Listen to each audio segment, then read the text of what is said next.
শিৱসাগৰত সমুখ সমৰত অখিল গগৈ বনাম তপন গগৈ। অখিলৰ বৰঘৰত চকু পুৰণি বন্ধু অৰবিন্দ কেজৰিৱালৰ। অখিল গগৈক পৰাজিত কৰি শিৱসাগৰ দখলৰ সপোন দেখিছে আম আদমি পাৰ্টিৰ তপন গগৈয়ে।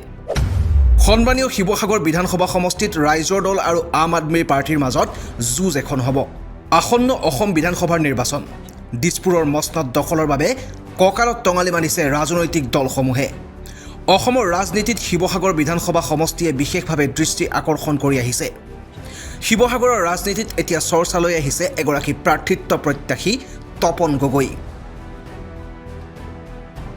এবাৰ শিৱসাগৰৰ নিৰ্বাচনত আম আদমি পাৰ্টিয়ে তপন গগৈক প্ৰাৰ্থিত্ব প্ৰদান কৰিব বুলি ৰাজনৈতিক মহলত চৰ্চা চলিছে।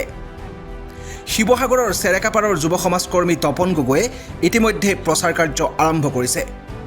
এতিয়া প্ৰশ্ন উত্থাপিত হয়, পুৰণি বন্ধু অৰবিন্দ কেজৰিৱালে অখিল গগৈক টাৰ্গেটত লৈছে নেকি? দুই বন্ধুৰ মাজত ৰাজনৈতিক ৰণক্ষেত্ৰত পৰিণত হ'ব নেকি ঐতিহ্যমণ্ডিত শিৱসাগৰ বিধানসভা সমষ্টি? উল্লেখযোগ্য যে শিৱসাগৰৰ বিধায়ক তথা ৰাইজৰ দলৰ সভাপতি অখিল গগৈ আৰু দিল্লীৰ প্ৰাক্তন মুখ্যমন্ত্ৰী তথা আম আদমি পাৰ্টিৰ সুপ্ৰিমো অৰবিন্দ কেজৰিৱাল অতি পুৰণি বন্ধু। আন্না হাজাৰেৰ নেতৃত্বত দেশত চলা দুৰ্নীতি বিৰোধী আন্দোলনত কেজৰিৱালৰ দৰে অখিল গগৈয়েও অংশগ্ৰহণ কৰিছিল। এতিয়া প্ৰশ্ন হয়, অখিল গগৈৰ সমষ্টিত চকু পৰিছে নেকি অৰবিন্দ কেজৰিৱালৰ, যাৰ বাবে কেজৰিৱালৰ দলে অখিল গগৈৰ সমষ্টিত প্ৰাৰ্থী আগবঢ়াইছে? শিৱসাগৰ বিধানসভা সমষ্টিত ৰাইজৰ দল আৰু আম আদমি পাৰ্টিৰ মাজত যুঁজ এখন হ'ব নেকি? এতিয়া সেয়াহে হ'ব লক্ষণীয়। নমস্কাৰ, মই শিৱসাগৰ আম আদমি পাৰ্টিৰ এজন প্ৰাৰ্থী হিচাপে শিৱসাগৰ ৰাইজৰ ওচৰলৈ ওলাই আহিছোঁ। এতিয়া শিৱসাগৰ সামগ্ৰিক পৰিস্থিতিৰ ওপৰত মই অকণমান দুখ পাইছোঁ। আমাৰ শিৱসাগৰ সন্তান হিচাপত মোৰ ঘৰ হৈছে চেৰেকাপাৰ। আমি সৰুকালৰ পৰা ইয়াতে থকা, ইয়াৰে মাটি পানী গছকা মানুহ আমি।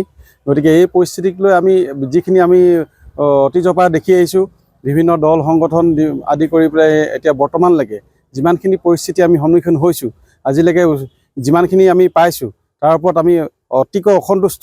আৰু গতিকে সেই অসন্তুষ্টৰ পৰা আঁতৰিবৰ কাৰণে যিবিলাক আমি সক্ৰিয়ভাৱে আমি বিচাৰোঁ, আচলতে স্বাৰ্থত আমাৰ শিৱসাগৰবাসীক লাগে কি, সেইবোৰ পৰিস্থিতি বুজ লৈ এতিয়া আমি সন্মুখ সমৰত নামি পৰিছোঁ। গতিকে মই সেইকাৰণে আম আদমি পাৰ্টিত এতিয়া এইবাৰ কাৰণে প্ৰাৰ্থিত্ব দিম। আৰু মোৰ নামটো হৈছে তপন গগৈ, আমাৰ চিম্বল হৈছে ঝাৰু। আৰু এতিয়া সামগ্ৰিক পৰিস্থিতি বুলি ক'বলৈ হ'লে আমাৰ শিৱসাগৰত এতিয়া প্ৰথমতে যাওঁ আমি স্বাস্থ্যকেন্দ্ৰলৈ। চাওক, স্বাস্থ্যকেন্দ্ৰত আমাৰ জয়সাগৰ নিচিনা এখন ঐতিহাসিক জেগাত যিখন চিকিৎসালয় আছে, যিখন চৰকাৰী চিকিৎসালয় বুলি কয়, সেইখন চিকিৎসালয়ত যিখিনি পৰিস্থিতি হৈছে, আজিলৈকে এজন ডক্টৰ বা নাৰ্ছ এনেকুৱা ধৰণৰ কোনো এটা ফেচিলিটি আজিলৈ নোহোৱাকৈ এনেধৰণেই চলি আছে। সদায় আধুনিক হ'ব কৈ থাকে। প্ৰতিবাৰতে নতুন চৰকাৰ আহে, প্ৰতিবাৰতে উন্নয়ন কৰিম বুলি কয়, প্ৰতিবাৰতে একেটাই কথা হয়। কিন্তু কথাবোৰ আজিলৈকে একোৱেই নহ'ল, একেই থাকিল। এতিয়া পৰ্যটন ক্ষেত্ৰতে চাওক, এতিয়া মই আছোঁ জয়সাগৰ পুখুৰী কিনাৰত। এতিয়া পুখুৰী কিনাৰ অৱস্থা চাওক আপোনালোকে। এই এনেধৰণৰ যদি আমাৰ এতিয়া ঐতিহাসিক জেগা বুলি ক'লে শিৱসাগৰে সোণৰ কণী পৰা হাঁহ নিচিনা আমাৰ শিৱসাগৰ ঐতিহাসিক জেগা এতিয়া অসমৰ ভিতৰতে জাকত জিলিকা জেগা হিচাপত থাকিব লাগিছিলে।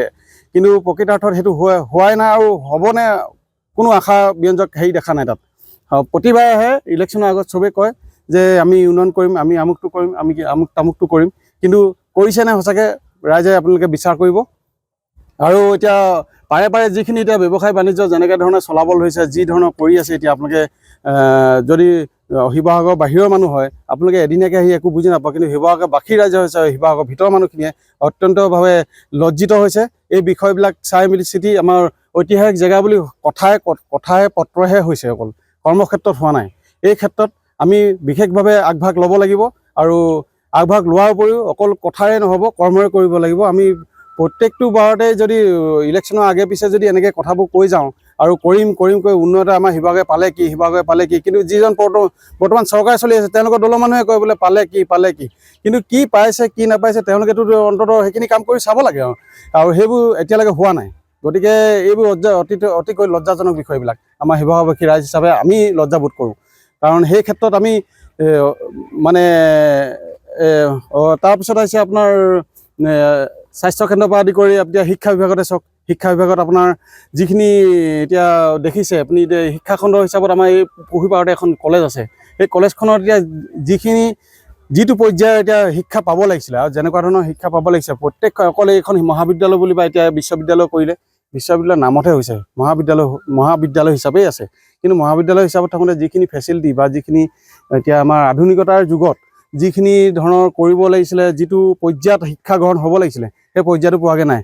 কিন্তু আধুনিকৰণৰ নামতেই থাকি গৈছে। কিন্তু আধুনিকৰণ কৰিছে নাই সঁচা অৰ্থত শিৱসাগৰ বাসীয়ে সম্পূৰ্ণকৈ গম পায়। ইয়াত শিৱসাগৰ বাহিৰৰ মানুহ আছে, তেওঁলোকেও বুজি পায় যে শিক্ষাৰ বিষয়টো কি হৈছে।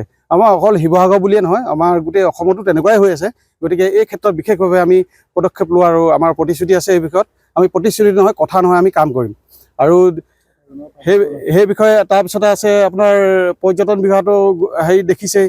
আপোনাৰ শিক্ষা বিভাগটো দেখিলেই, স্বাস্থ্যকেন্দ্ৰটো আপোনালোকে এতিয়া স্বাস্থ্যকেন্দ্ৰতে হওক বা মানে যিখিনি আমি পাইছোঁ, সেইখিনি আমাৰ ইয়াত এখন ভাল হস্পিটেল নাই আজিলৈকে। গতিকে সেই বিষয়ত আমি অতিকৈ জৰুৰীভাৱে লাগিব তাত। তাৰপিছত থাকিলে আপোনাৰ এতিয়া আমাৰ দেশৰ এতিয়া সামগ্ৰিক পৰিস্থিতিৰ ওপৰত কথাবোৰ কৈছোঁ। চবৰ হৈ মানে সকলো দলে সকলোভাগে যুঁজিছে, ইজনে সিজনক বদনাম দিছে, কোনোবাই মিয়া কৈছে, কোনোবাই ধৰ্মতান্ত্ৰিক মানে কৰিছে, ৰাজনীতি কৰিছে। কিন্তু প্ৰকৃত আমাৰ বস্তুটো কি, আমাৰ হ'ব লাগিছিলে উন্নয়নৰ ওপৰতহে কথা বতৰা হ'ব লাগিছিলে, যে এইখন চৰকাৰে কি কৰিলে, এইখন চৰকাৰে উন্নয়নৰ নামত কি কৰিলে, আমি কৰি দেখুৱাম, সেনেকুৱা ধৰণৰ হ'ব লাগিছিলে। কিন্তু সেইবোৰ আজিলৈকে হোৱা নাই। কিন্তু এই বস্তুবিলাক কি হৈছে, অকল ধৰ্ম ক্ষেত্ৰত গৈছে, ইটোৱে সিটোক জোকাৰিছে, সিটোৱে সিটোক জোকাৰিছে। আমাৰ ৰাজনীতি এনেকুৱা এটা পৰ্যায় পাইছেগৈ যেন এটা মানে জংঘলত থকা গৰু ছাগলীৰ নিচিনা হৈছে অৱস্থা।